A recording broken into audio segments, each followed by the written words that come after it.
స్తోత్రం.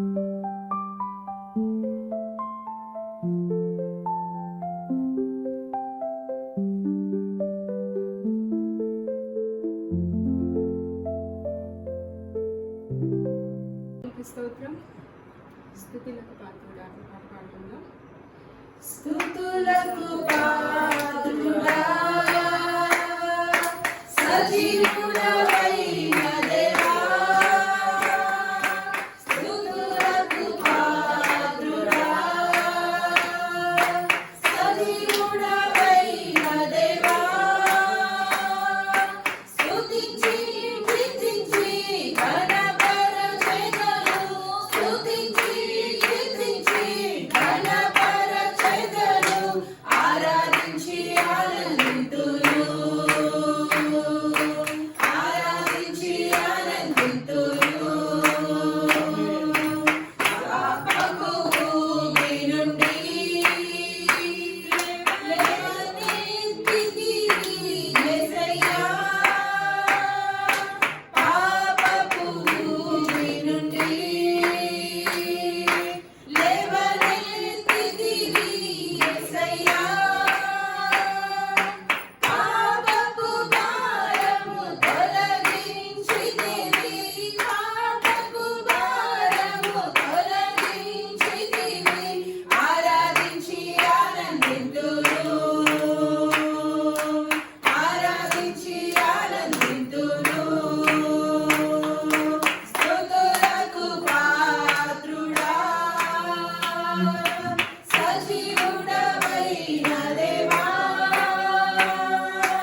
కీర్తించి ఘనపరచెదము స్తుతించి కీర్తించి ఘనపరచెదము ఆరాధించి ఆనందింతును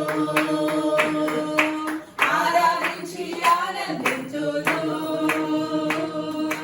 రాజ్యము నీదేనయ్యా యుగ యుగములు ఏలువాడా రాజ్యము నీదేనయ్యా యుగ యుగములు ఏలువాడా రాజ్యవారసునిగా నన్ను చేసితివి రాజ్యవారసునిగా నన్ను చేసితివి ఆరాధించి ఆనందింతును ఆరాధించి ఆనందింతును స్తుతులకు పాత్రుడా సజీవుడైన దేవా స్తుతించి కీర్తించి ఘనపరచెదను స్తుతించి కీర్తించి ఘనపరచెదను ఆరాధించి ఆనందింతును ఆరాధించి ఆనందింతును ఆరాధించి ఆనందింతును ఆరాధించి ఆనందింతును ఆరాధించి ఆనందింతును ఆరాధించి ఆనందింతును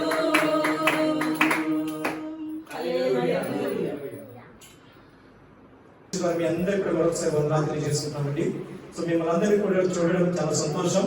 సో దేవుడి ఈ సమయాన్ని మాకు ఇచ్చినందుకు మొదటిగా దేవుడికి స్తోత్రం చెప్తాం. హల్లెలూయా హల్లెలూయా హల్లెలూయా.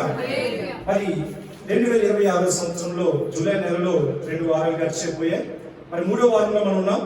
మరి ఈ వారంలో దేవుడు మనతో మాట్లాడుతున్న మాట ఏంటంటే, మరి ఈ వారంలో ఈ నెలలో దేవుడు ఇచ్చిన వాగ్దానం ఏంటండి? సాత్వికుల ధన్యులు వారు భూలోకమును స్వతంత్రించుకొందురు సాత్వికులు ధన్యులు వారు భూలోకమును స్వతంత్రించుకుందురు.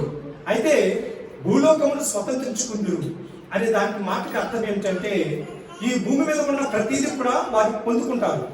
దేవుడు ఏదేదైతే మనకి రాసి ఇచ్చున్నాడో, ఏవేవైతే మనకి ఇచ్చున్నాడో అవన్నీ కూడా మనం పొందుకుంటాం. అయితే దాన్ని పొందుకోవాలంటే మనం ఏం చేయాలండి? సాత్వికమైన స్వభావాన్ని మనం పొందుకోవాలి. సరే, సాత్వికం అంటే ఏంటి అని ఒక కొంచెం క్లుప్తంగా చెప్పిన వెళ్తాను, ఎందుకంటే కొత్తగా వచ్చిన వారు ఉన్నారు. సో సాత్వికం అంటే ఏంటంటే, మనల్ని మనం కంట్రోల్లో పెట్టుకోవాలి. ప్రతి ఒక్కరికి కోపం అనేది ఉంటుంది, ఆవేశం అనేది ఉంటుంది. అయితే దేవునిలో మనం ఉన్నప్పుడు అది మనల్ని కంట్రోల్లో పెట్టుకోవాలి. సో అది కంట్రోల్లో పెట్టుకున్నప్పుడే మనం మనుషులుగా పిలువబడతాం, లేకపోతే మనం మృగం అవుతాం. మరి దేవునిలో అటువంటి స్వభావం కలిగి ఉన్న వారు ఎలాంటి వారు అంటే, ఈ భూలోకంలో స్వతంత్రించుకుంటారంటే, ఈ భూమి మీద దేవుడు మనకి ఏ ఏ ఆశీర్వాదాలు ఇచ్చాడో అవన్నీ కూడా మనం పొందుకుంటాం. మరి సాత్వికము పొందుకోవాలంటే మరి దేవుడు కొన్ని టెస్టులు పెడుతుంటాడండి. మనకి కొన్ని పరీక్షలు పెడుతుంటాడు. పరీక్షల్లో కూడా మనం విజయం సాధించాలి. మరి అందరి జీవితం ఎప్పుడు సాఫ్ట్గా ఉంటుందండి? ఉండదు కదా. ఒకసారి అప్ ఉంటుంది, ఒకసారి డౌన్ ఉంటుంది. అంటే ఒకసారి సంతోషం ఉంటుంది, ఒకసారి కష్టాలు వస్తాయి.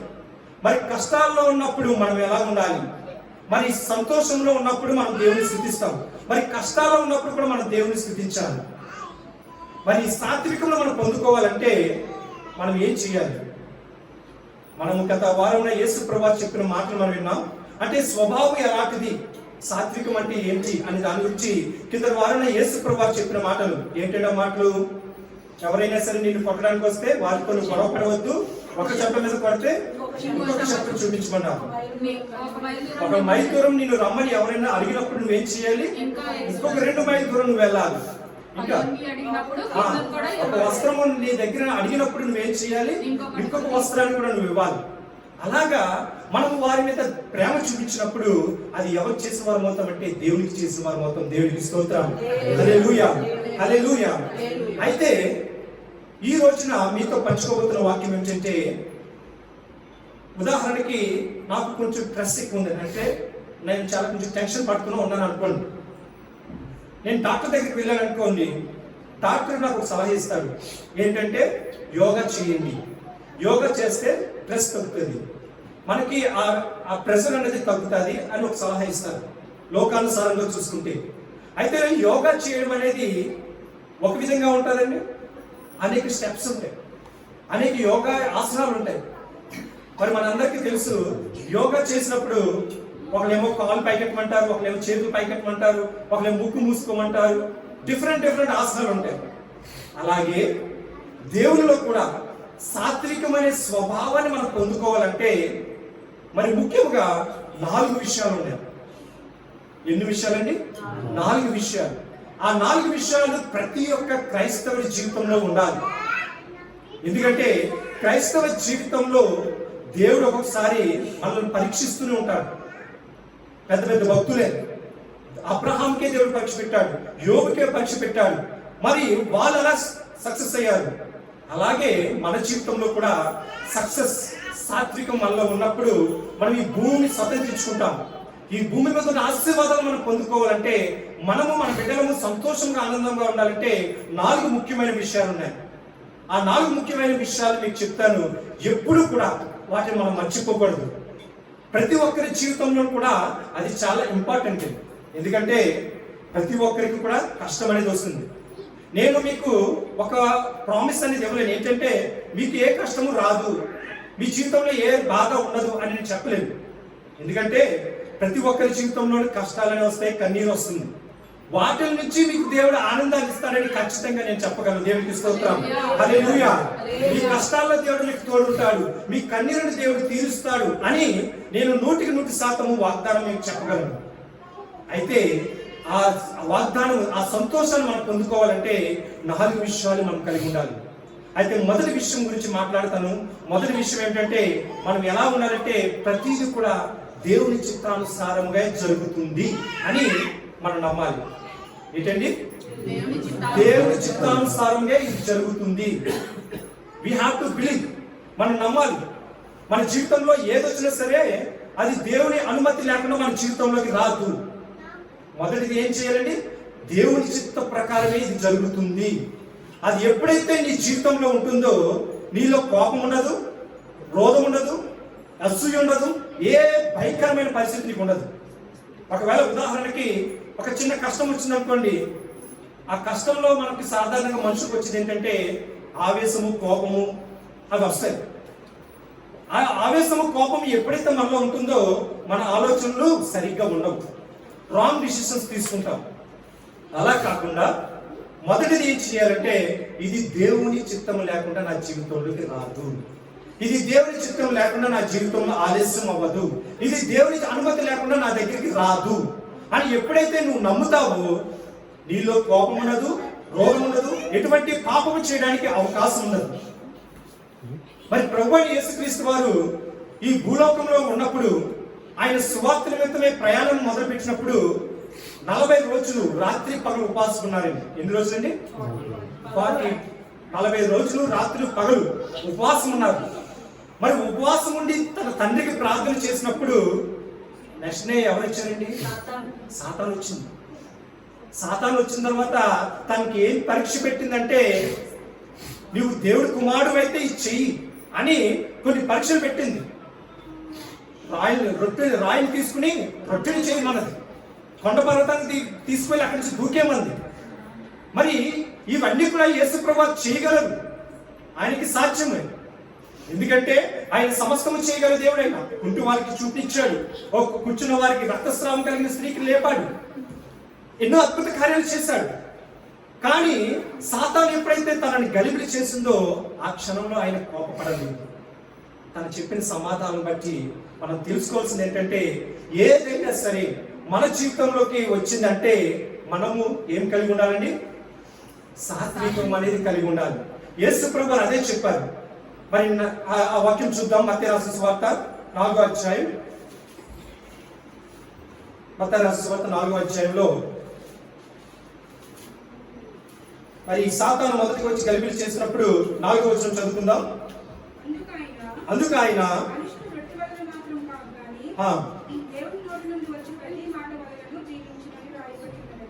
చూడండి, ఇక్కడ ఈ మాట వద్ద మనం అర్థం చేసుకున్న మాట ఏంటండి? ఈ మాటలో మనం అర్థం చేసుకోవాల్సింది ఏంటండి, యేసు ప్రభువు తలుచుకుంటే సాతాను నుంచి జయం పొందడానికి వెంటనే ఆ రాయిని తీసుకుని రొట్టెగా మార్చగలడు. ఏంటంటే ఎన్ని చేపలు ఎన్ని రొట్టెలు దేవుడు 5,000 మందికి పంచాడండి? 2 చేపలు 5 రొట్టెలు 2 చేపలు 5,000 మందికి పంచిపెట్టిన దేవుడు ఆయన. మరి ఈ రాయి తీసుకుని రొట్టెగా మార్చలేడా? కానీ ఆయన చేసింది ఏంటి? తన తండ్రిని మహిమపరుస్తున్నాడు, తన తండ్రిని ఘనపరుస్తున్నాడు. రొట్టె వలన మాత్రము కాదు కానీ తన తండ్రి నుండి దేవుని నుండి వచ్చే ప్రతి మాట వలనను ఆయన జీవించును.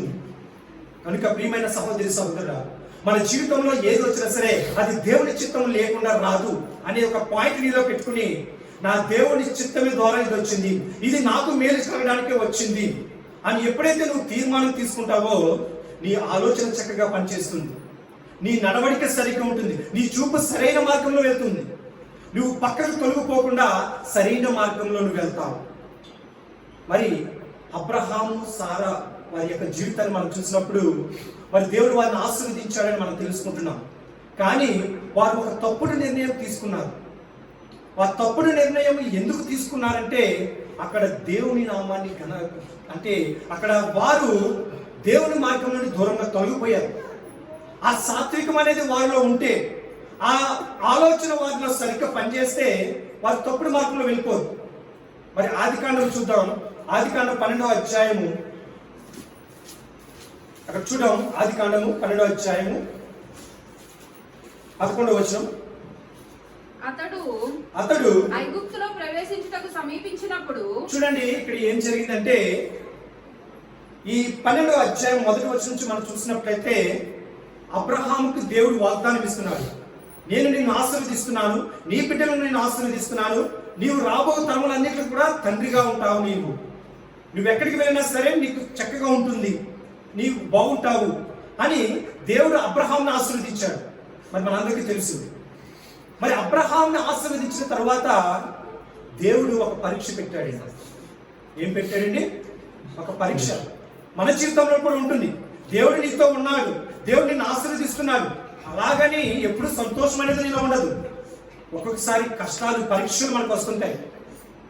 మరి ఈ పరీక్ష లేకుండా ఏది కూడా సక్సెస్ అనేది రాదండి.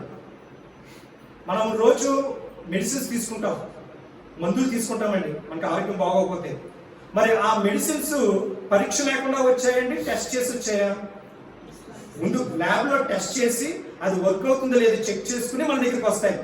నేను ఉద్యోగం సంపాదించుకున్నాను, నేను టెస్ట్ లేకుండానే నాకు ఉద్యోగం వచ్చిందా?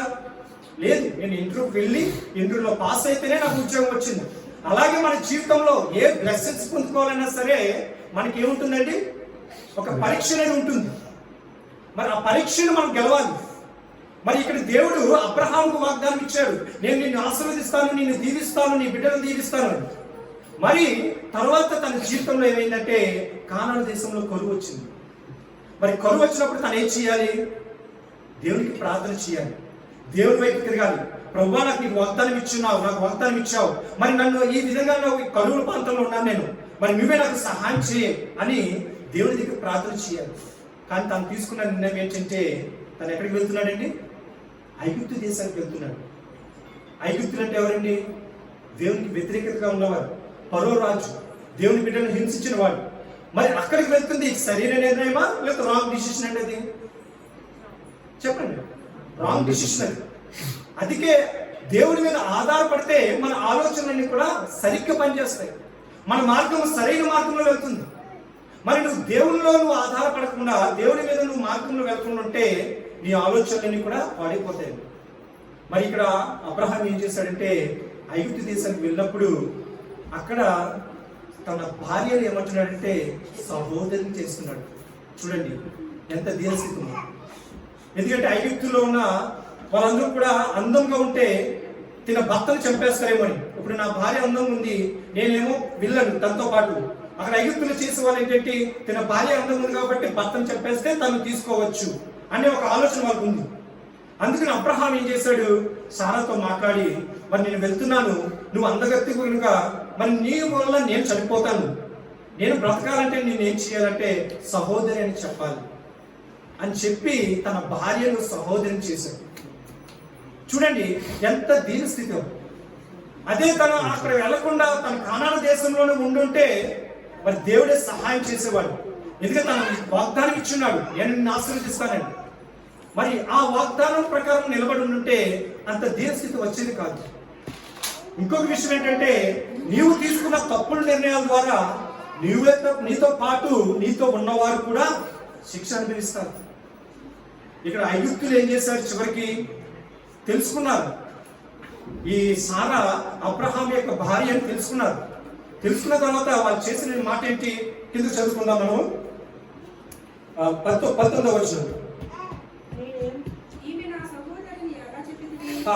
నేను ఆమెను నా భార్యగా చేసుకుందునేమో, అయితేనేమి ఇదిగో నీ భార్య, ఈమెను తీసుకొని పొమ్మని చెప్పాను. మరియు ఫరో అతని విషయమై తన జనులకు ఆజ్ఞాపించినందున. చూడండి 17వ వచనం చూద్దాం.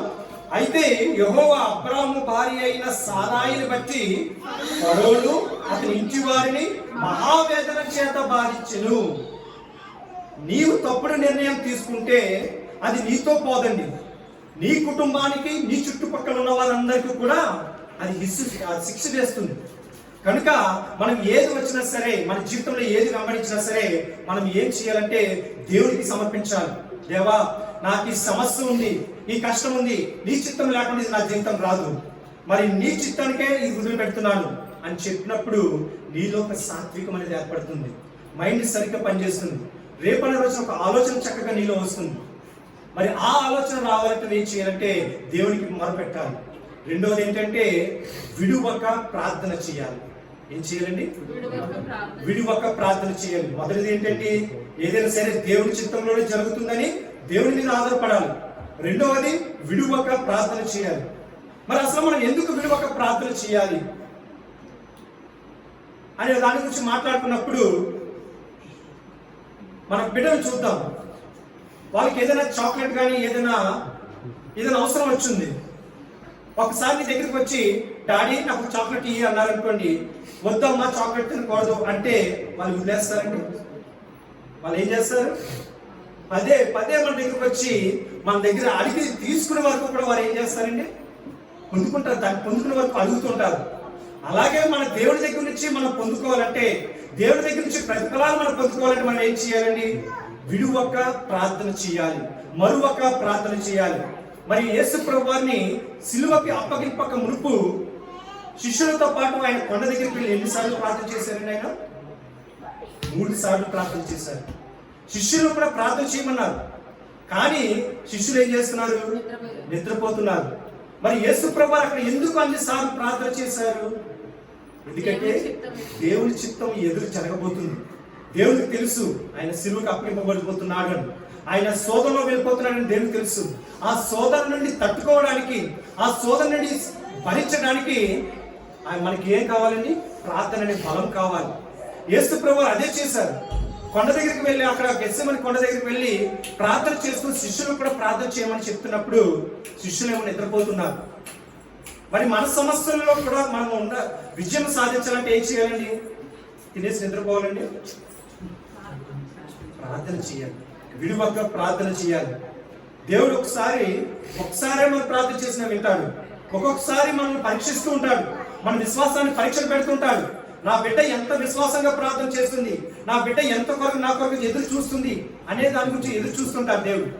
కనుక నీవు ఎప్పుడైతే దినదినము ప్రార్థన చేస్తావో నూతన బలాన్ని పొందుకుంటావు. దేవునికి స్తోత్రం, హల్లెలూయా. మరి యెషయా గ్రంథంలో మనకు వాగ్దానం ఉన్న దేవుడు, ఎవరైతే యెహోవా కొరకు ఎదురు చూస్తారో వాళ్ళు నూతన బలమును పొందుకుని పక్షిరాజు వలె రెక్కలు చాపి ఆకాశం ఉన్నత స్థానం ఎదుగుతారంటే. మరి ఎవరైతే దేవుని కొరకు ఎదురు చూసి ప్రార్థన చేస్తారో వారికి బెనిఫిట్ ఏంటంటే నీకు ఇంకా నూతన బలం అనేది వస్తుంది, న్యూ ఎనర్జీ అనేది నీకు వస్తుంది. కనుక మనం ఏం చేయాలండి?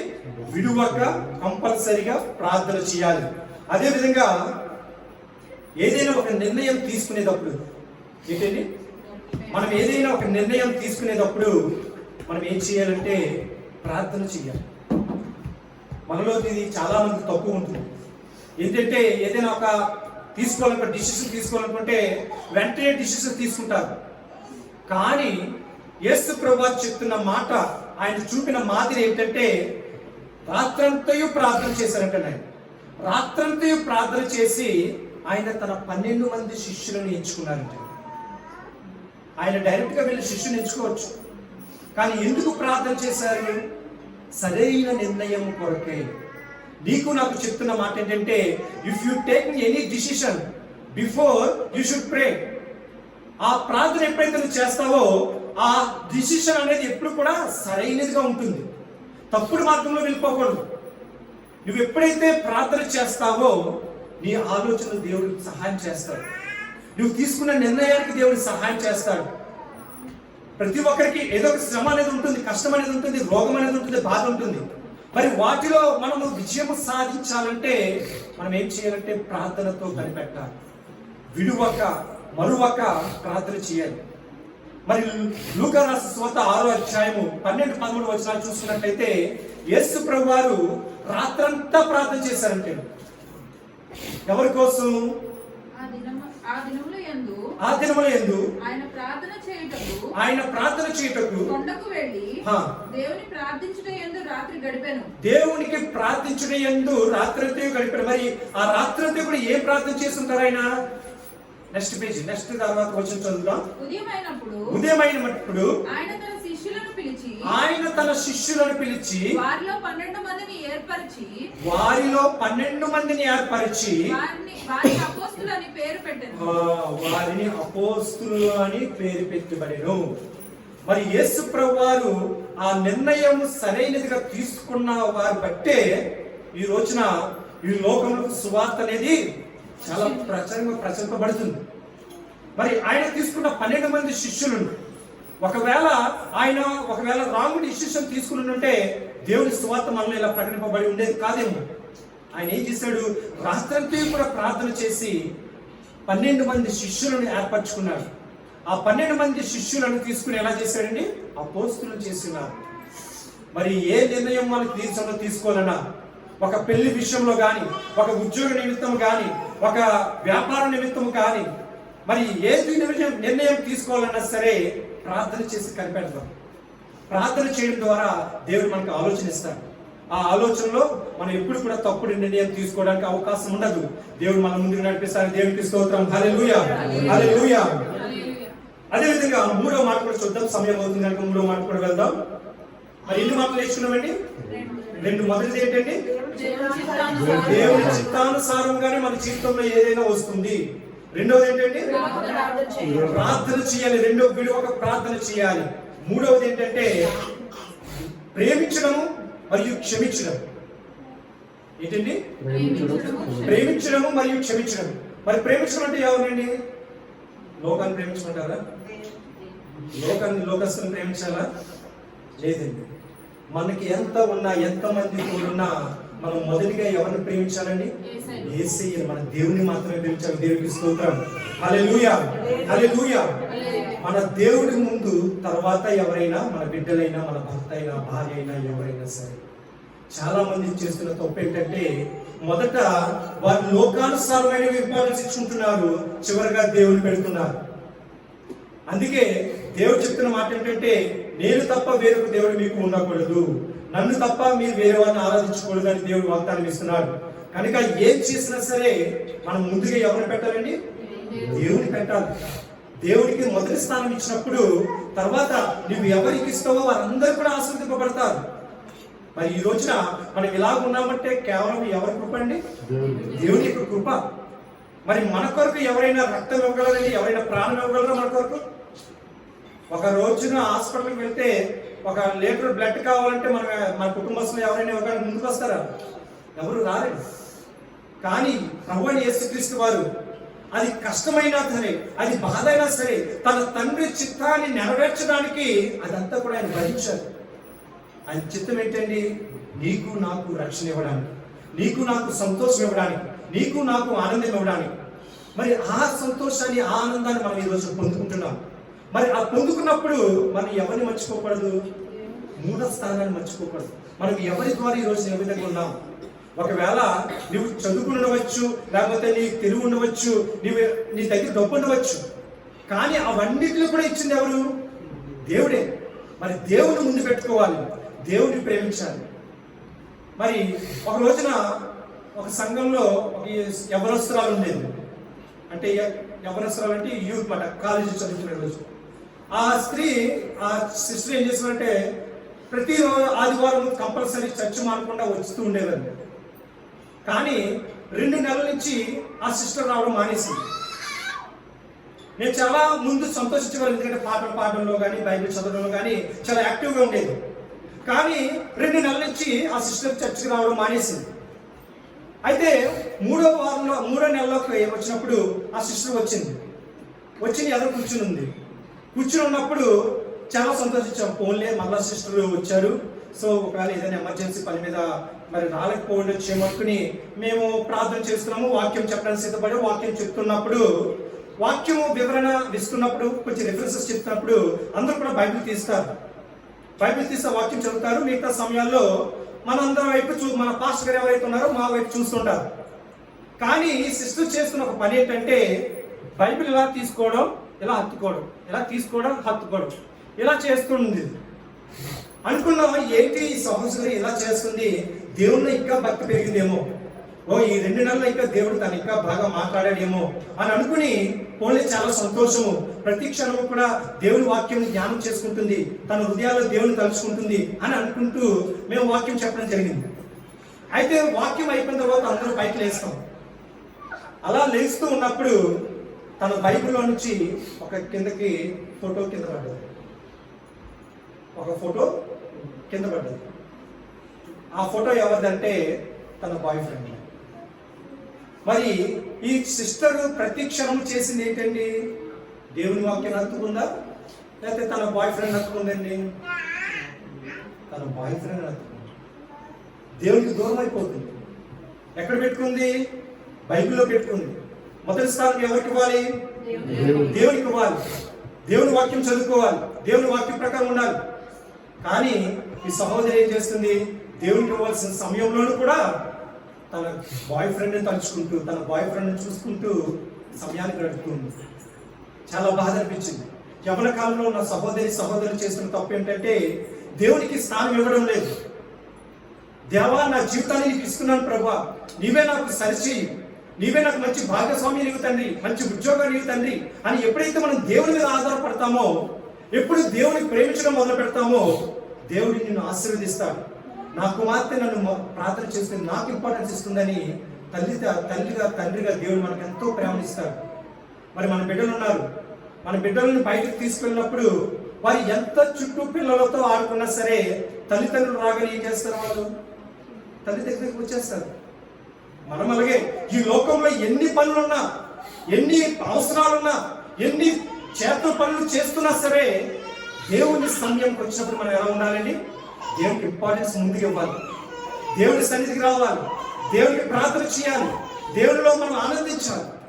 ఎప్పుడైతే దేవునికి సమయాన్ని ఇస్తావో ఆయన నిన్ను ఇంకా ఆశీర్వదిస్తాడు. సాత్వికం అనేది నీలో వస్తుంది, ఆ మంచి స్వభావం అనేది నీలో వస్తుంది. అలాగే రెండోది ఏంటంటే, ఈ 3వ భాగంలో 2వ భాగం ఏంటంటే క్షమించడం అనేది కూడా మనకు చాలా అరుదుగా మన జీవితాల్లో ఉంటుంది. ఎవరిని కూడా సాధారణంగా క్షమించరు, వెంటనే కోపం వచ్చేస్తారు. ఆ కోపము మనలో రాకూడదు. మనం ఏం చేయాలి? ప్రేమించడం ఉండాలి, అదేవిధంగా క్షమించడం అనేది కూడా మనకు ఉండాలి. క్షమాపణ ఎప్పుడైతే నీలో ఉంటుందో, నీలో ఏ సమస్య వచ్చినా సరే అది పెద్దది అవుతుంది. ఒకవేళ అన్నదమ్ములు మోసమైనా, అన్నదమ్ముల చేతి గొడవ చేరినా వాళ్ళు ఏం చేసుకోవాలండి? క్షమాపణ కలుగుతూ ఉండాలి. మరి గత వారంలో మనం విన్నాం, ఎవరు ఉన్నత స్థానం ఇచ్చారండి? అబ్రహాము, లోతు గురించి మనం మాట్లాడినప్పుడు అబ్రహాము పెద్దవాడు, లోతు ఏంటంటే చిన్నవాడు, కుమారుడు స్థానంలో ఉన్నాడు. కానీ పెద్దవాడు ఏం చేశాడు? చిన్నవాడైన లోతుకి అవకాశం ఇచ్చాడు. అలాగే పెద్దవారున్న స్థానం ఏం చేయాలంటే వారికి స్థానాన్ని మెయింటైన్ చేసుకోవాలి, చిన్నవారిని కూడా ప్రేమించాలి. ఒకవేళ తప్పు ఏదైనా జరిగినట్లయితే ఒకరికొకరు క్షమించుకోవాలి. ఆ క్షమాపణ ఉన్నప్పుడు మీలో కోపం అనేది ఉండదు, పాపం అనేది రాదు, ఎటువంటి విభేదాలు రావు. అప్పుడు ఇది ఏమొస్తుంది? ప్రశాంతత ఉంటుంది, సాత్వికం వస్తుంది. సాత్వికం వస్తే వస్తుంది, భూలోకంలో ఉన్నవన్నీ కూడా స్వతంత్రించుకుంటారు. మరి అటువంటి గుణాన్ని మనం కలిగి ఉండాలి. మరి మన మధ్యలో చాలా మంది ఉన్నారు, అన్నదమ్ములు ఉన్నారు, అక్క చెల్లెలు ఉన్నారు, మరి తల్లిదండ్రులు ఉన్నవారు ఉన్నారు. ప్రతి ఒక్కరూ కలవలసింది ఏంటంటే ప్రేమ ఉండాలి, క్షమించుకునే గుణం ఉండాలి. యేసు ప్రభువుని ముందు ప్రేమించాలి, తర్వాత నీ భర్తను, నీ భార్యను, భర్తను, బిడ్డలను ప్రేమించుకోవాలి. అలాగే క్షమాపణ గుణం ఉండాలి. మరి ఒకరికొకరు కోపపడిపోకూడదు. మనకు ఉచితంగా ఫ్రీగా వచ్చేది ఏంటండి? కోపం. దానికి మనం ఏ రూపాయి చెల్లించాల్సిన అవసరం లేదు. మరి కోపం వల్ల అనేక అబద్ధాలు, అనేక అనర్థాలు జరుగుతున్నాయి. మరి గత 2 నెలలుగా న్యూస్ చూస్తుంటే ఎన్నో భయంకరమైనవి, ఎన్నో పాపాలు జరుగుతున్నాయి. చిన్న బిడ్డల మీద పాపాలు, భార్య భర్తలు చచ్చిపోతున్నారు, బిడ్డలు అనాథం చేసేస్తున్నారు. కోపము, రాంగ్ డిసిషన్స్ వెంటనే. మరి ఆ సమయము వారు తీసుకున్న నిర్ణయాలు సరైనవా కాదని ఎవరిని అడగడం లేదు, కనీసం దేవుడి దగ్గరైనా మొరపెట్టడం లేదని. వాళ్ళు చనిపోతే ఈ బాధ పోతుందని అనుకుంటున్నారు, కానీ వారు వెళ్ళిపోయిన తర్వాత ఆ భారం ఎవరి మీద పడుతుందండి? పిల్లల మీద పడుతుంది. పిల్లలు అన్యాయం అయిపోతున్నారు. మరి ఇవన్నీ కూడా మన కంట్రోల్లో ఉండాలంటే మనం ఏం చేయాలంటే దేవుడు చెప్పిన మాటలు మనం జాగ్రత్తగా గమనించుకోవాలి. మనకి ఏ సమస్య వచ్చినా దేవుని చిత్తం లేకుండా మన దగ్గర రాదని నమ్మాలి. రెండవది, ప్రార్థన చేయడం ద్వారా ఈ సమస్య నుంచి పరిష్కారం వస్తుందని నమ్మాలి. మూడవది ఏంటంటే దేవుడిని ప్రేమించాలి, మన చుట్టూ ఉన్న వారందరినీ కూడా ప్రేమించాలి. అలాగే క్షమాపణ కలిగిన గుణాన్ని మనము కలిగి ఉండాలి. అయితే 4వది చాలా ముఖ్యమైనది ఏంటంటే దేవుని చిత్తాన్ని మనము అంగీకరించాలి. ఏం చేయాలండి అంటే అర్థం ఏంటండి? ఆయన మాటకు లోబడాలి. దేవుని చిత్తాన్ని మనం అంగీకరించాలి అంటే అర్థం ఏంటంటే ఏది జరిగినా సరే దేవుని చిత్తమే జరుగుతుంది. నేను నా జీవితము ఆయనకి ఇచ్చేసాను. నేను ఈ రోజున సంతోషంగా ఉన్నా, కన్నీరు విడిచినా, బాధ ఉన్నా అది దేవునికే నేను ఇస్తున్నాను, దేవునికే నేను నా జీవితాన్ని ఇచ్చాను అని ఎప్పుడైతే నువ్వు ఆయన కొరకు ఇస్తావో, ఎప్పుడైతే నీ జీవితాన్ని ఆయనకు సమర్పిస్తావో నీలో ఎటువంటి అనర్థాలు రావు. ఒక ధైర్యం అనేది నీలో వస్తుంది, ఒక శక్తి అనేది నీలో వస్తుంది. దేనికి నువ్వు భయపడవలసిన అవసరం ఉండదు. ప్రియమైన సహోదర సహోదరులారా, మరి లూకా రాసిన సువార్త 22వ అధ్యాయం 42వ వచనంలో దేవుడు చేస్తున్న మరొక మాట ఏంటంటే ఒక మాట చెప్తున్నాడండి ఆయన. లూకా రాసిన సువార్త 22వ అధ్యాయం 42వ వచనం, తండ్రి ఈ గిన్నె నా యొద్ద నుండి నీ చిత్తమైతే తొలగించుము. చూడండి ఏమంటున్నాడండి? ఈ గిన్నె నా యొద్ద నుండి తొలగించే అంటున్నాడా, లేకపోతే నీ చిత్తమైతేనే తొలగించు అంటున్నాడండి? నీ చిత్తమైతేనే అంటే దానికి అవకాశం ఎవరికి ఇచ్చారు? దేవునికి ఇచ్చారు. మరి ఆ అవకాశాన్ని దేవునికి ఇవ్వాలి. మనకి ఒకవేళ కష్టం వచ్చినా, బాధ వచ్చినా సరే మనం ఏం చేయాలండి? తండ్రి నీ చిత్తమైతే ఇది నా యొద్ద నుండి తొలగించు అని చెప్తూ మరి ఆయన ఒక్క కింద మరొక మాట మాట్లాడుతున్నాడు. ఆయనను నా ఇష్టము కాదు నీ చిత్తమే సిద్ధించును గాక అని చెప్తున్నాడు. మరి మనం అందరం కూడా ప్రార్థన చేయవలసింది ఏంటంటే, ప్రభువా ఇది నీ చిత్తం అయితే ఇది నా యొద్ద నుండి తొలగించు, అయినా నా చిత్తము కాదు, నీ చిత్త ప్రకారమే జరిగించు అని మనం ప్రార్థన చేయాలి. దేవునికే సమర్పించాలి, దేవుని చిత్తాన్ని అంగీకరించాలి. మరి ఆయన చిత్తానికి నువ్వు అంగీకరించినప్పుడు మరి ఆయన నిన్ను శోధనలు పెడతాడండి? శోధనలు పెట్టడండి. ఆయన ఎప్పుడు కూడా కీడు వెనకాల మేలును సమకూర్చినట్లుగా, నీ వెనకాల ఈ రోజు కీడు ఉందనుకోండి, దానిని నీకు మేలుగా చేయబోతున్నాడు. దేవునికి స్తోత్రం. హల్లెలూయా, హల్లెలూయా. కనుక ప్రియమైన సహోదరి సహోదరులారా, మనం చేయవలసింది ఏంటంటే, తండ్రి నీ చిత్తము నా పట్ల నెరవేర్చు. మరి ఏదైనా శ్రమ, ఏదైనా పని ఆగిపోయిందంటే, తండ్రి నీ చిత్త ప్రకారం ఈ పని జరిగించు నాయనా. మరి నేను ఇలాగా ఆశపడుతున్నాను, అయినా నా చిత్తం కాదు ప్రభువా, నీ చిత్త ప్రకారం దీన్ని జరిగించు అని ఎప్పుడైతే దేవుని చేతికి నువ్వు సమర్పించుకున్నావో, తన బిడ్డ ఆశపడింది తన తల్లిదండ్రులు ఖచ్చితంగా నెరవేరుస్తారు. అలాగే నువ్వు ఆశపడింది ఖచ్చితంగా పరలోకమున్న తండ్రి నెరవేరుస్తారు. దేవునికి స్తోత్రం. హల్లెలూయా, హల్లెలూయా, హల్లెలూయా. మరి కీర్తనలో ఒక మాట చదువుకుందాం. కీర్తన 27వ అధ్యాయము 14వ వచనం. 27వ కీర్తన 14వ వచనం. యెహోవా కొరకు కనిపెట్టుకొని ఉండుము, ధైర్యము తెచ్చుకొని నీ హృదయమును నిబ్బరముగా ఉంచుకొనుము. ధైర్యము తెచ్చుకొని నీ హృదయమును నిబ్బరముగా ఉంచుము. యెహోవా కొరకు కనిపెట్టుకొని ఉండుము. యెహోవా కొరకు కనిపెట్టుకొని ఉండుము. మరి ఈ మాటలో దేవుడు మనకి స్పష్టంగా చెప్తున్న మాట ఏంటంటే దేవుడి కొరకే మనం కనిపెట్టుకుని ఉండాలి, దేవుడి తీర్పు కొరకే మనం కనిపెట్టుకుని ఉండాలి, ఆయన ఇచ్చే సమాధానం కొరకే మనం కనిపెట్టుకుని ఉండాలి. మరి ఆ సమాధానం లేకే ఆ తీర్పు కొరకు ఎదురు చూడకే చాలా మంది రాంగ్ డిసిషన్స్ తీసుకుంటున్నారు. మరి మనం సరైన నిర్ణయాన్ని తీసుకోవాలనుకుంటే మనం దేవుడి చేతికి అప్పచెప్పాలి. దేవుడి చేతికి అప్పచెప్పి ప్రభువా ఆయన నా సరైన నిర్ణయం నాకు ఇవ్వి అని దేవుడి కొరకు ఎదురు చూసుకోవాలి. ఎలా అవుతారంటే నూతన బలాన్ని పొందుకుంటారంటే, ధైర్యం అనేది మనలో వస్తుందంటే. మరి మనకి ధైర్యం కావాలంటే మనం ఎలా ఉండాలండి? దేవుడిలో ఉండాలి, దేవుడి చిత్తానికి అప్పగించుకోవాలి. దేవా నా సమస్యని చేతికిస్తున్నాను, నా సమస్యకు పరిష్కారం ఇవ్వు తండ్రి ప్రభువా అని ఎప్పుడైతే నువ్వు దేవుడికి సమర్పించుకుంటావో నీకు ధైర్యం అనేది వస్తుంది. మరి యవనస్తులు ఉన్నారు ఇక్కడ, మరి వారి మంచి వివాహం జరగాలి, మంచి ఉద్యోగం రావాలి. మరి వాళ్ళు ఏం చేయాలండి? ఇప్పుడే వాళ్ళు వెళ్ళి లోకంలో అమ్మాయిలు వెళ్తారండి, వాళ్ళు ఏం చేయాలి? ప్రార్థన చేయాలి. ప్రభువా నాకు మంచి భాగస్వామిని ఇవ్వు తండ్రి. మరి దేవుని వాక్యం చదువుతుంది, గుణవంతురాలైన భార్య దొరుకుతా సులభమండి, అరుదు. మరి మంచి భార్య మనం పొందుకోవాలంటే ఆయన కాదు సహోదరుడు, మంచి భార్యను సహోదరుడు పొందుకోవాలంటే అతను ఏం చేయాలి? ప్రార్థన చేయాలి. ప్రభువా ఆయన నా జీవితానికి ఇస్తున్నాను, నాకు మంచి భార్యను దయచేయి ప్రభువా అని ఎప్పుడైతే తను ప్రార్థన చేస్తాడో మంచి గుణవంతురాలైన భార్యను తనకి ఇస్తాడు దేవుడు. ఒక భార్య మంచిగా ఉంటే కుటుంబం అంతా కూడా చక్కగా కట్టబడుతుంది. అదే ఒక గయ్యాలిగా వచ్చింది అనుకోండి, ఏం చేస్తుంది? కుటుంబాన్ని ముక్కలు చేస్తుంది. మరి కుటుంబం అంతా కూడా చక్కగా శ్రద్ధ తీసుకోవాలంటే ఏం చేయాలంటే దేవుడిలో ఉన్న బిడ్డను ఎదుర్కోవాలి. లోకంలో చాలా మంది అమ్మాయిలు కనబడుతుంటారు, అందంగా కనబడుతుంటారు. అవి కేవలం కంటి చూపు మాత్రమే. మనం ఏం చేయాలంటే మనసును ఎదుర్కోవాలి, వారి హృదయాన్ని, వారి ఆలోచనలు ఎలా ఉన్నాయి, దేవుడిలో ఉందా లేదా బిడ్డ తెలుసుకోవాలి. మరి మన మధ్యలో ఉన్న తల్లిగారి యొక్క కుటుంబాన్ని చూసినప్పుడు మరి బ్రదర్స్ ఇంకా బాప్తిసం తీసుకోలేదు. కానీ మంచి విషయం ఏంటంటే స్త్రీలందరూ కూడా బాప్తిసం తీసుకున్నారు. దాన్ని బట్టి వారి కుటుంబం చక్కబడుతుంది. ఖచ్చితంగా నేను నమ్ముతాను. ఎందుకంటే ఏదైనా సరే కుటుంబం కట్టబడాలన్నా, ఏదైనా కుటుంబం బాగుపడాలన్నా సరే ఎవరి చేతిలో ఉంటుంది అనేది? స్త్రీ చేతిలో ఉంటుంది. మరి అటువంటి స్త్రీ చేతిలో ఉన్నప్పుడు మనం ఇప్పటి నుంచే ప్రార్థన చేయాలి. యవనస్తులు ఒకవేళ వివాహం కొరకు ఎదురు చూసినప్పుడు ఏం చేయాలండి?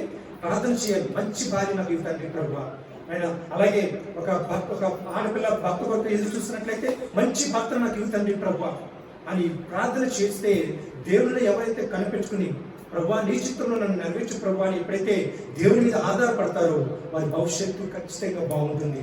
దేవుడు వారిని ఆశీర్వదిస్తాడు. దేవునికి స్తోత్రం. హల్లెలూయా, హల్లెలూయా. అయితే సమయం అవుతుంది కనుక చివరిలో మాట చదువుకుని మనం ముందుకు వెళ్దాం. మత్తయి రాసిన సువార్త 6వ అధ్యాయం 10వ వచనం. మత్తయి రాసిన సువార్త 6వ అధ్యాయం 10వ వచనం. లోకమందున మా తండ్రి పరలోకమందున్న మా తండ్రి నీ నామము పరిశుద్ధపరచబడును గాక, నీ రాజ్యం వచ్చును గాక, నీ చిత్తము పరలోకమందు నెరవేర్చబడినట్లుగా చాలండి భూమి యందును నెరవేరును గాక.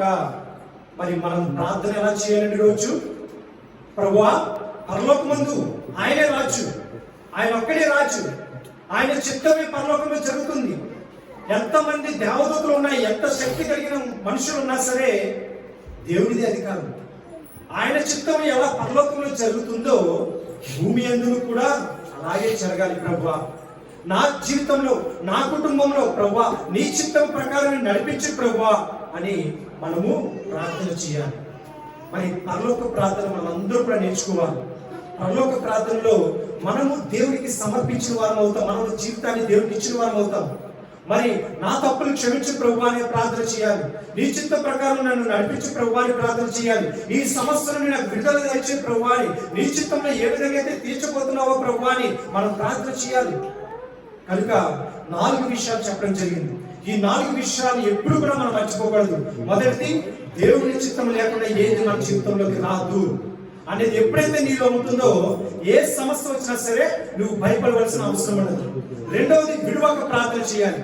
మనకి ఆయుధం ఏంటండి? ప్రార్థన. మనకి ఏది అవసరం ఉన్నా, ఏ కష్టం వచ్చినా సరే మనకి వెంటనే తీసుకునే చేతిలో తీసుకునేది ఏంటండి? ఇన్నే కలిపండి ప్రార్థన. ప్రార్థన అనే ఆలోచన తీసుకుని మనం ఎప్పుడైతే ప్రార్థన చేస్తామో దేవుడు మనకి శాంతిని సమాధానం పిలుస్తాడు. మూడోది ఏంటండి? ప్రేమించడము, క్షమించడం. మనం ఎదుటి వారిని ప్రేమించాలి, అదేవిధంగా క్షమించే గుణాన్ని మనం కలిగి ఉన్నప్పుడు మన మధ్యకి ఎంత దుర్మార్గులు ఉన్నా సరే వారిని ప్రేమతో కలిగివేయవచ్చు, క్షమాపణించడం ద్వారా వారు కూడా మారవచ్చు. నాలుగోది ఏంటండి? దేవుని చిత్తాన్ని అంగీకరించాలి. అది తెలియని చాలా మంది దేవుని చిత్తాన్ని అంగీకరించట్లేదు. దేవుడి చిత్తం మరి యోగ జీవితంలో ఆయన ఎన్ని శోధనలు వచ్చినా సరే ఒకటే మాట మరి ఏంటంటే దేవుడు ఇచ్చాడు, యెహోవా తీసుకున్నాడు. మరి ఆ తీర్మానం తను తీసుకున్నాడు కనుక ఎన్ని ఆశీర్వాదాలైనా ఆయన పొందుతుంది. పోగొట్టిన దానికన్నా ఆయన పొందుకున్నాడు. మరి అదే సీక్రెట్ మనలో ఉన్నప్పుడు ఒకవేళ నీకు కష్టం వచ్చో, నీకు ఏదో నష్టం వచ్చో, నువ్వు కోల్పోతున్నప్పుడు నువ్వు చేయవలసిన ప్రార్థన ఏంటి? ప్రభువా, ఇది నీ చిత్తంలో నా దగ్గరకు వచ్చింది, నీ చిత్తంలో తీసుకున్నావు, ఇచ్చింది నువ్వే, తీసుకున్నది నువ్వే కనుక నేనేమో బాధపడిన ప్రభువా అని ఎప్పుడైతే నువ్వు దేవుళ్ళు ఆనందిస్తావో పోగొట్టుకున్న దానికంటే రెండింతల ఆశీర్వాదాన్ని దేవుడికి కలిగిస్తాడు. దేవునికి స్తోత్రం. హల్లెలూయా, హల్లెలూయా. కనుక క్రైస్తవమైన మనము ఈ 4 విషయాలు ఎప్పుడు కూడా మర్చిపోకూడదని, ఏ శ్రమ వచ్చినా ఏ శోధన వచ్చినా సరే మనం కోపపడిపోకూడదు. ఆలోచనలు అనేవి సరిగ్గా ఉండాలి. సరైన మార్గంలో మనం వెళ్ళాలంటే దేవుని మార్గంలో మనం ముందుకు సాగాలి. దయచేసి అందరూ కూడా లేచి నిలబడదాం. లేచి నిలబడి మనం ప్రార్థన చేసుకుని ఆరాధన ముగించుకుందాం. మరి చెప్పబడిన మాటలు ప్రతి ఒక్కరు కూడా హృదయాల్లో పెట్టుకుని ప్రభువా ఈరోజు వాక్యం ద్వారా మాతో మాట్లాడమని, మరి 4 విషయాల గురించి ఏ విషయంలోనైనా, ఏ సందర్భంలోనైనా, ఏ పరిస్థితుల్లోనైనా సరే మీరు మరొక విడువక ఈ 4 విషయాల గురించి జ్ఞాపకం పెట్టుకుని ప్రభువా నీ చిత్తం లేకుండా ఏది నా జీవితంలోకి రాదు అని దేవుని మీద భారం వేసి విడువక ప్రార్థన చేసి ప్రభువా ప్రేమించే గుణాన్ని, క్షమించే గుణాన్ని నాకు కలిగి ఉండాలి తండ్రి అని ప్రార్థన చేస్తూ ప్రభువా నీ చిత్తంలో నేను నడిపించు తండ్రి, నీ అంగీకారం నాకు దయచే ప్రభువా అని దేవుని మీద భారం వేసి ప్రార్థన చేద్దాం. ప్రియమైన సహోదరి సహోదరులు, మన యొక్క జీవితంలో ఎప్పుడు ప్రశాంతత అనేది ఉండదు. ఒక రోజున సంతోషం ఉంటుంది, ఒక రోజు దుఃఖం ఉంటుంది. ప్రభువా యేసుక్రీస్తు వారే మనందరికి ఒక మాదిరిగా ఉండి చూపించినారు. తండ్రి నీ చిత్తమైతే గిన్నె నా యొద్ద నుండి తొలగించు, అయినా నా చిత్తము కాదు తండ్రి ప్రభువా నీ చిత్త ప్రకారమే జరిగించు అని అంత భయంకరమైన బాధలు కూడా ఆయన మన కొరకే భరించి, ఓ ప్రియమైన సహోదరి సహోదరుడా, ఈ కష్టాలు, ఈ బాధలు అనేవి నాకంటే నేను అనిపించే దానికంటే నీకు తక్కువగానే ఉంటాయి. కనుక నువ్వు సిద్ధంగా ఉండు. నీ జీవితాన్ని దేవుడి మీద వేయి, నీ భారత దేవుడి మీద వేయండి. ఆయన ఒక మనకు మాదిరిగా ఉండి నడిపించున్నాడు. కనుక దేవుని గురించి కూడా భయపడవద్దు. మన జీవితాన్ని దేవుని మీద వేద్దాం. ప్రభువా నా భారం నీ మీద వేస్తున్నాను తండ్రి, ప్రభువా నా భారం నీ మీద మోపుతున్నాను తండ్రి, నాకు శాంతి సమాధానం నెమ్మది దయచే తండ్రి, నాకు విడుదల దయచే తండ్రి. ప్రభువా నేను విడువక ప్రార్థన చేసిందోగా నువ్వు ఏ విధంగా అయితే నేను 3 సార్లు ఆ రాత్రి నువ్వు ప్రార్థన చేస్తున్నావు, మేము అదే విధంగా నిన్ను విడువక మరొక మేము ప్రార్థన చేయాలి తండ్రి. ప్రభువా నేను 40 రోజులు రాత్రి పగలు ఉపవాసం ఉండి నేను ప్రార్థన చేసినప్పుడు ఎన్ని శోధనలు ఎదురైనప్పటికీ కూడా వాటికి నేను తండ్రి నియమంలో నువ్వు సమాధానం ఇచ్చావు తండ్రి. మరి శిష్యులుగా ఇచ్చుకున్నప్పుడు తండ్రి ప్రభువా రాత్రంతా నువ్వు ప్రార్థన చేసావు తండ్రి. అలాగే మా జీవితంలో ఏది ఉన్నా సరే తండ్రి ప్రభువా, ఏది వచ్చినా సరే అది నీ చిత్తం లేకుండా మా జీవితంలో కాదు తండ్రి. నీవే మాకు సహాయం చేయ తండ్రి ప్రభువా. నీ రాకడ వచ్చేంత వరకు నీ బిడ్డలుగా ఉండడానికి నీ కృప దయచే తండ్రి. నేను సాత్వికమైన స్వభావాన్ని మాకు దయచే తండ్రి ప్రభువా. ఈ భూమి మీద ఏ ఆశీర్వాదాలు మాకు ఇచ్చినావో అవన్నీ కూడా మేము పొందుకోవడానికి సహాయం దయచే తండ్రి అని ప్రతి ఒక్కరు కూడా ప్రార్థన చేద్దాం. ప్రతి ఒక్కరు కూడా ప్రార్థన చేద్దాం. ప్రతి ఒక్కరు కూడా ప్రార్థన చేద్దాం. ప్రతి ఒక్కరు కూడా ప్రతి అవసరతను యేసునామములో ప్రార్థన చేద్దాం. ప్రతి ఒక్క అవసరం యేసునామములో ప్రార్థన చేద్దాం. స్తోత్రం స్తోత్రం స్తోత్రం స్తోత్రం స్తోత్రం స్తోత్రం స్తోత్రం స్తోత్రం.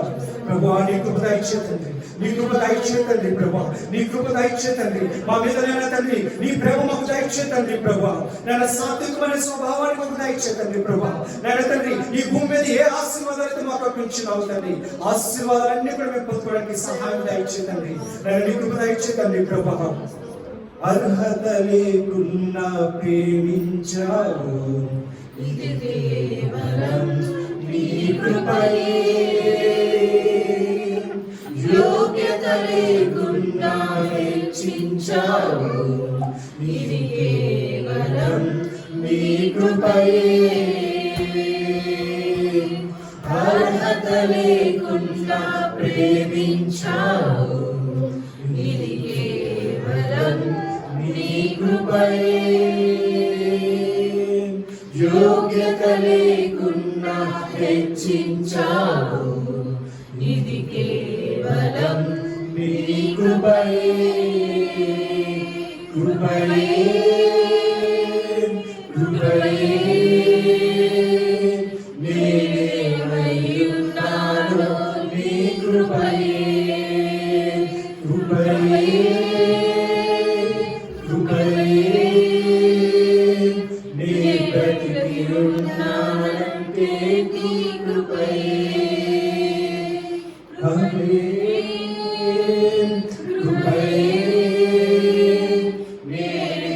నేనేమయ్యున్నానో నీ కృపయే. కృపయే కృపయే నే బ్రతికి ఉన్నానంటే నీ కృపయే. అవును దేవా తండ్రి ప్రభా, ఈ రోజు నేను బ్రతికి ఉన్నానంటే కేవలం నీ కృప తండ్రి ప్రభా. నాయనా ఎందుకు పనికిరాని వారి తండ్రి ప్రభా, నేను నీ కృపలో మమ్మల్ని కాపాడుతున్నది నీకు వందనాలు తండ్రి. నైనా మేము సమస్యలతో వచ్చినాము తండ్రి, భారంతో వచ్చినారు తండ్రి ప్రభా. నేను నీ కృప దాయిచ్చే తండ్రి, నీ కృప ఉంటే చాలు తండ్రి ప్రభా. నేను ఎందుకు పనికిరాని వంటి వారిని పనికొచ్చే పాత్రలుగా చేసే దేవుడు ఎవరు తండ్రి ప్రభా. నేను నీ సహాయం మాకు దాయిచ్చే ప్రభాని ప్రార్థన చేద్దాం. ప్రతి ఒక్కరు కూడా ప్రార్థన చేద్దాం, ప్రతి ఒక్కరు కూడా ప్రార్థన చేద్దాం. ఎవరు మౌనంగా ఉండవద్దు. ఇక్కడి నుంచి తిరిగి వెళ్ళేటప్పుడు ఒక నూతన బలపడలో పొందుకుని తిరిగి వెళ్ళాలి, ఒక నూతన శక్తిని, నూతన ధైర్యాన్ని పొందుకుని వెళ్ళాలి. ఎవరైతే యెహోవా వైపు కనిపెట్టుకుని ఉంటారో వారు ధైర్యాన్ని పొందుకుంటారు, ఆయన యందు విజయం పొందుకుంటారని తండ్రి ప్రభా. నేను ఇచ్చిన వాక్యం ప్రకారం ప్రభా ప్రతి ఒక్కరికి విజయం దాయిచ్చేతండి, ప్రతి ఒక్కరికి ధైర్యాన్ని దాయిచ్చేతండి ప్రభా, ప్రతి ఒక్కరికి బలాన్ని దాయిచ్చేతండి ప్రభా. నీ సహాయాన్ని దాయిచ్చేతండి, విడుదల దాయిచ్చేతండి ప్రభా, విడుదల దాయిచ్చేతండి, రక్షణ దాయిచ్చేతండి ప్రభా, మార్మనసు దాయిచ్చేతండి, బాప్తిసం తీసుకునే సహాయం దాయిచ్చేతండి ప్రభా. ఇంకా నీ మీద పూర్తిగా ఆనుకునే వారికి దాయిచ్చేతండి ప్రభా. నేను విడుదల దాయిచ్చేయండి, విడుదల దాయిచ్చేయండి, విడుదల దాయిచ్చేయండి. యేసు నామములో విడుదల దాయిచ్చేతండి ప్రభా. నీ సహాయం దాయిచ్చేయండి, సహాయం దాయిచ్చేతండి. స్తోత్రం స్తోత్రం స్తోత్రం స్తోత్రం స్తోత్రం. మనమందరూ కూడా ప్రార్థన చేస్తున్నప్పుడు మన మధ్య ఉన్న మీనా సిస్టర్ గారు ప్రార్థన చేయాలని కోరుకుంటున్నాం.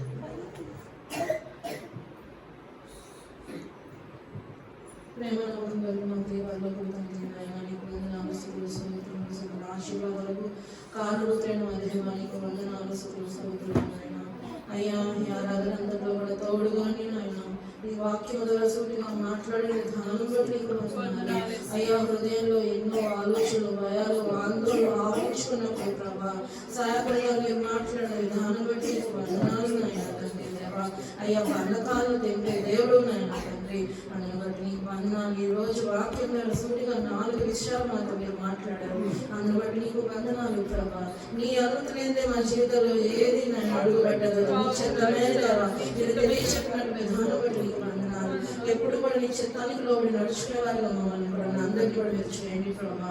అలాగే తండ్రి నాయన ప్రభా ఇదిగో విడువగా ప్రార్థన చేయాలని చెప్పినారు. అవును ప్రభా నాయన నీ ఆత్మను పొందుకోవాలని, అయ్యా తండ్రి నేను ధరించుకోవాలని, సాత్వికను నేను మేము పొందుకోవాలని మేము ప్రయాసపడుతుండగా తండ్రి అది పొందుకునే వరకు కూడా విడవకుండా ప్రార్థన చేయాలని చెప్పిన విధానం బట్టి నీకు వందనాలు నాయన.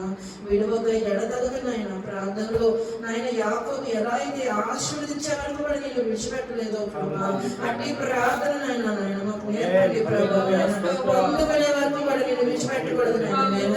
నేను గట్టిగా నీకు పెనుగులాడాలి ప్రభా ప్రార్థనలో. నాకు సహాయం చేయండి నాయన. అలాగే నాయన ప్రేమించాలని, అలాగే నాయన నేను మొదటి నేను ప్రేమించి మమ్మల్ని వారి మా పొరుగు వారిని ప్రేమించాలని చెప్పిన విధానం బట్టి నీకు వందనాలు. అయ్యా మీరు మమ్మల్ని క్షమించులాగా ఇద్దరు మీరు క్షమించాలని చెప్పిన విధానం బట్టి నీకు వందనాలు. పేదలు వచ్చి నేను అడిగారంటే ఒక వ్యక్తి మా సహోదరుని ఎన్ని మార్లు క్షమించాలంటే ఆయన 70 అతనికి 70 సంవత్సరాలు వచ్చే వరకు కూడా మీరు క్షమించాలి. అంటే మా తుది శ్వాస వరకు కూడా మీ సహోదరులు ఎన్ని మార్లు తప్పు చేసినా క్షమించాలని మీరు చెప్పిన విధానం బట్టి నీకు వందనాలు నాయన. క్షమించే వారుగా నేను ఉండగలను చేయగలడానికి నీ సహాయం చేసింది ప్రభా. అలాగే తండ్రి నాయన నీ చిత్తాన్ని దేవా నాయన నీ చిత్తాన్ని మేము అంగీకరించాలని చెప్పి ఉంటుంది నాయన. నీ చిత్తాన్ని నేను అంగీకరించాలని చెప్పిన విధానం బట్టి నీకు వందనాలు ప్రభా. నీవు కూడా తండ్రి నాయన మరి ప్రార్థన చేస్తామంటే నాయన ఇదిగో ఈ గిన్నె నీ వద్ద నుండి తీసివేయాలి, నీ చిత్తమైతే నీ ఇష్టమైతేనే నా ఇష్టం కాదు నీ ఇష్టమే సిద్ధించను కాక అని ప్రార్థన చేస్తామండి. అవును ప్రభా, నీ సగలకు మేము కూడా ప్రార్థన చేస్తున్నాం తండ్రి. నీ ఇష్టమే నన్ను సిద్ధించాలి, మా ఇష్టాలు కావు ప్రభా నాయన తండ్రి. నాయన ఈ 4 మాటల ద్వారా నాయన మీరు మా సూటిగా మా హృదయాలను సంధించిన విధానం బట్టి మమ్మల్ని ధైర్యపరిచిన విధానం బట్టి నాయన నీకు వందనాలు స్తోత్రములు. ఇక్కడ వచ్చిన మేము ప్రభా మా భారాలు నాయన మా భారాలు మోసేవాడు మేము ఉన్నాం. నీ చింత యావత్తు నా మీద వేయమన్నాం. నీ భుజాల మా చింతలో మా భారాలు వేస్తున్నాం నాయన. మేము ధైర్యం కలిగి నెమ్మద కలిగి నాయన నీ మాకు తోడుగా మమ్మల్ని నమ్ముచు ఇక్కడ విడిచిన ఆయన తండ్రి వెళ్తుండగా నీ శక్తితో నాయన ఆయన ధైర్యంతో మమ్మల్ని నింపమని కోరుకుంటూ నా ప్రార్థన బాధనికి చేర్చుకోమని యేసే గారి నామములో అడిగి వేడుకొని పొందుకుంటున్నాం తండ్రి. आमीन। इस रक्त में छे सिल्वर रक्त में छे प्रवेश रक्त में संपूर्ण विजय अबाद की रक्त नाश కలుగునుగాక।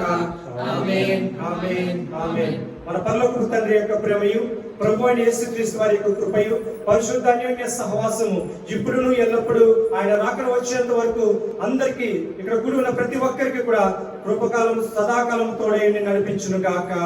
ఆమేన్ ఆమేన్ ఆమేన్। అందరికీ వందనాలు।